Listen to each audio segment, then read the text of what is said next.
یہ جہلم سے بھائی محمد فرقان صاحب نے سوال پوچھا ہے کہ نماز میں اگر کوئی ہنس دے تو اس سے کیا نماز ٹوٹ جاتی ہے یا نہیں؟ ہم نے سنا ہے کہ نماز بھی ٹوٹتی ہے، وضو بھی ٹوٹتا ہے۔ تو ایک دوسرے مولوی صاحب سے سنا، انہوں نے کہا وضو نہیں ٹوٹتا، صرف نماز ٹوٹتی ہے۔ اب آپ بتا دیں کہ ان دو مولوی صاحبان میں سے کس کی بات درست ہے؟ آیا نماز ٹوٹی صرف یا نماز کے ساتھ وضو بھی ٹوٹا؟ محمد فرقان جہلم۔ میرے محترم بھائی، جو جن مولوی صاحبان کی بات کی ہے، جن دو علماء نے یہ بات بتائی ہے، یقیناً انہوں نے مسئلہ صحیح بتایا ہوگا، لیکن سننے والے کو صحیح سمجھ نہیں آئی۔ ہنسی سے نماز کب ٹوٹتی ہے، وضو کب ٹوٹتا ہے، اور ایسی بھی صورت ہے کہ نہ نماز ٹوٹے نہ وضو ٹوٹے، ایسی بھی صورت ہے۔ میں تینوں عرض کر دیتا ہوں۔ یہ تین صورتیں ہنسی کی تین قسموں سے متعلق ہیں۔ ہنسی تین طرح کی ہوتی ہے۔ ایک جس کو ہم اردو میں مسکان کہتے ہیں یا مسکراہٹ بھی کہہ دیتے ہیں۔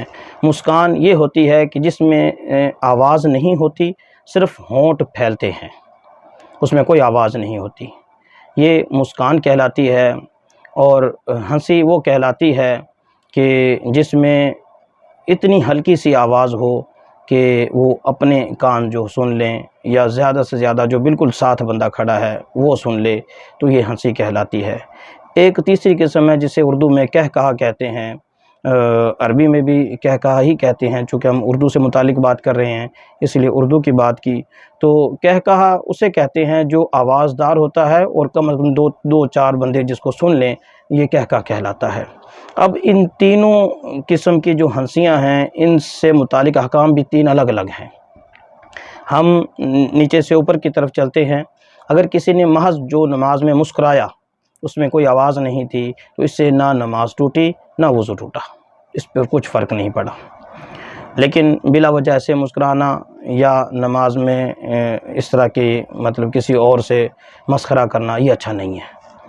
نماز سنجیدگی سے پڑھنی چاہیے، اور اللہ کے حضور ایسے ہی بندہ کھڑا ہو جیسے ہم، یہ تو بلکہ مثال بنتی نہیں کہ ہم کسی بادشاہ کے دربار میں جائیں تو وہاں ہم نہیں ہنستے، تو اللہ کے دربار میں کیسے ہنس رہے ہیں؟ بلکہ اللہ کا مقام تو بادشاہوں سے کہیں بالا تر ہے، اس کی تو مثال ہی نہیں بنتی۔ بہرحال پھر بھی ہم ایک سمجھانے کی خاطر یہ کہتے ہیں کہ جیسے کسی بادشاہ کے پاس جائیں تو وہاں ہماری ہنسی نہیں، ہم ہنستے نہیں ہیں، ہم سنجیدہ ہو کر کھڑے ہوتے ہیں۔ تو جہاں ہم شہنشاہ جو سارے جہانوں کا بادشاہ ہے، اس کے سامنے کھڑے ہو کر ہم کیسے مسکراتے ہیں؟ اس سے بچنا چاہیے۔ دوسری قسم کی ہنسی وہ ہے جو مطلب خود بندے کے اپنے کان سن لیے، اپنے کانوں نے سن لیا، یا زیادہ سے زیادہ جو بالکل ساتھ کھڑا ہے اس ایک بندے نے سن لیا، تو یہ جو ہنسی ہے اس سے نماز ٹوٹے گی، وضو نہیں ٹوٹے گا۔ اب رہ گئی تیسری قسم۔ تیسری قسم یہ ہے کہ اس نے کہکہا مار کر ہنسا، اور ایسا ہنسا کہ آواز سے ہنسا، اور 5-7 بندوں نے، 4-5 بندوں نے سن لیا، تو یہ کہکہا ہے، اس سے نماز بھی ٹوٹی، وضو بھی ٹوٹ گیا۔ اب اس کو اثر نو وضو دوبارہ کرنا پڑے گا، اور اس نماز کو دوبارہ شروع کرنا پڑے گا۔